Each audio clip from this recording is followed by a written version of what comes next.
تو حضور نے فرمایا جب کوئی خاتون حاملہ ہوتی ہے نا تو اللہ اسے اتنا ہی ثواب دیتا ہے جتنا جہاد کرنے والے کو ثواب دیتا ہے، اور جب بچہ پیدا ہوتا ہے تو اللہ تعالیٰ اسے شہادت کا درجہ عطا کرتا ہے، اور جب وہ بچوں کو دودھ پلاتی ہے تو رب اسے غلام آزاد کرنے کا ثواب عطا کرتا ہے۔ نبی پاک علیہ الصلوۃ والسلام فرمانے لگے سن پھر اللہ تعالیٰ نے اس عورت پر جنت کو واجب کر دیا ہے۔ فرمایا آج بھی پوری دنیا میں ڈھنڈورا پیٹا جاتا ہے عورتوں کے حقوق کا، پوری دنیا کے اندر، اور بعض لوگ عورتوں کو بڑا دھوکہ دیتے ہیں، کہتے ہیں تمہیں حق نہیں ملتے لہٰذا تم سڑکوں پہ آ جاؤ،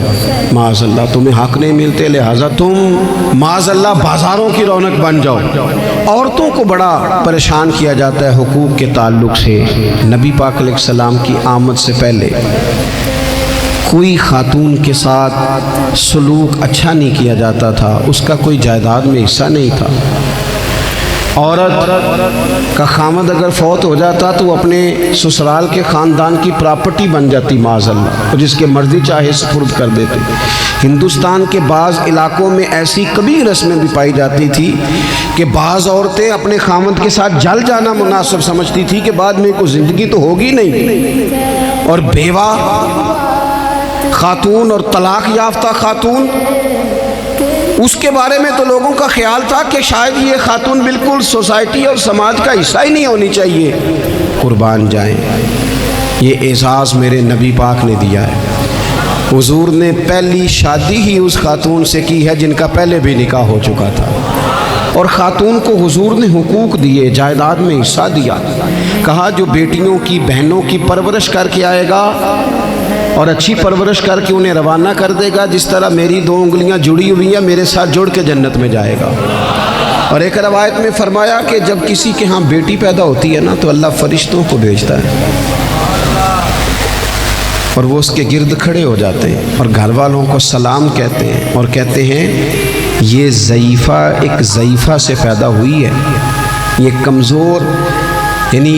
صنف کے لحاظ سے کمزور نازک بچی ایک نازک ماں سے پیدا ہوئی ہے۔ فرشتے کہتے ہیں جو اس کی پرورش کرے گا نا اللہ قیامت تک اس کی مدد کرے گا، اس کی ہمیشہ مدد ہوتی رہے۔ اور نبی پاک صلی اللہ تعالیٰ علیہ وسلم کی خدمت میں آ کے جب خواتین نے کہا تو نا یا رسول اللہ ہمارے تو دین دنیا کے معاملات میں مردوں کے تعلق سے کمزوری ہے، کئی دن تو ہم ویسے نماز نہیں پڑھ سکتی مہینے میں، کئی دن تو ہم ویسے عبادات کے قریب نہیں جا سکتی، جہاد پہ ہم نہیں جاتی، گواہی ہماری مردوں کے برابر نہیں، تو یا رسول اللہ صلی اللہ علیہ وسلم ہمارا بھی کوئی اعزاز ہے؟ تو حضور نے فرمایا جب کوئی خاتون حاملہ ہوتی ہے نا تو اللہ اسے اتنا ہی ثواب دیتا ہے جتنا جہاد کرنے والے کو ثواب دیتا ہے، اور جب بچہ پیدا ہوتا ہے تو اللہ تعالیٰ اسے شہادت کا درجہ عطا کرتا ہے، اور جب وہ بچوں کو دودھ پلاتی ہے تو رب اسے غلام آزاد کرنے کا ثواب عطا کرتا ہے۔ ایک دفعہ نا نبی پاک صلی اللہ تعالیٰ علیہ وسلم کی خدمت عالی مرتبت میں حضرت عائشہ صدیقہ رضی اللہ تعالیٰ عنہ نے ایک واقعہ عرض کی حضور آج میرے ساتھ عجیب معاملہ ہوا، میں گھر میں اکیلی تھی تو ایک خاتون دو بیٹیوں سمیت آئی، اس نے کہا کہ میں بھی بھوکی ہوں، میری بیٹیاں بھی پریشان ہیں، کھانا نہیں کھایا۔ سیدہ پاک کہتی ہیں یا رسول اللہ میرے پاس بھی 3 کھجوریں تھیں گھر میں پڑی، یہ 2 جہاں کے شاہ ہیں پر پاس کچھ رکھتے نہیں، اور 2 جہاں کی نعمتیں ہیں ان کے خالی ہاتھ میں۔ فرماتی ہیں وہ 3 کھجوریں میں نے ان 3 ماں بیٹیوں کو دے دی، ماں نے پہلے ایک کھجور دونوں بیٹیوں کو دی، پھر بچیاں وہ کھجور کھا کے ماں کی طرف دیکھنے لگی تو جو کھجور ماں کے پاس تھی اماں نے اس کے بھی 2 حصے کر کے بیٹیوں میں بانٹ دیے۔ حضرت عائشہ عرض کرنے لگی یا رسول اللہ میں نے یہ بڑا نرالا رنگ دیکھا ہے، ماں کا اپنے بچوں سے پیار کا انداز۔ تو حضور نے کیا فرمایا؟ نبی پاک علیہ الصلوۃ والسلام فرمانے لگے سن پھر اللہ تعالیٰ نے اس عورت پر جنت کو واجب کر دیا ہے۔ فرمایا اللہ نے اسے جہنم سے دور کر دیا جو بیٹیوں کے معاملے میں آزمایا گیا، اور جس نے پھر ان کے ساتھ اچھا سلوک کیا۔ اپنا حضور کا عمل یہ تھا کہ حضور کی بڑی صاحبزادی سیدہ زینب رضی اللہ تعالیٰ عنہ، یہ حضور کی سب سے بڑی صاحبزادی ہیں، یہ بخاری میں آپ کو ملے گا کہ ان کی بیٹی جناب امامہ بنت زینب چھوٹی سی عمر تھی، تو جب حضور نماز کے لیے آتے تھے تو نواسی کو اٹھا کے ساتھ لے آتے تھے، اور وہ حضور نماز پڑھتے تھے تو وہ نبی پاک کے کندھوں پہ کھیلتی تھی۔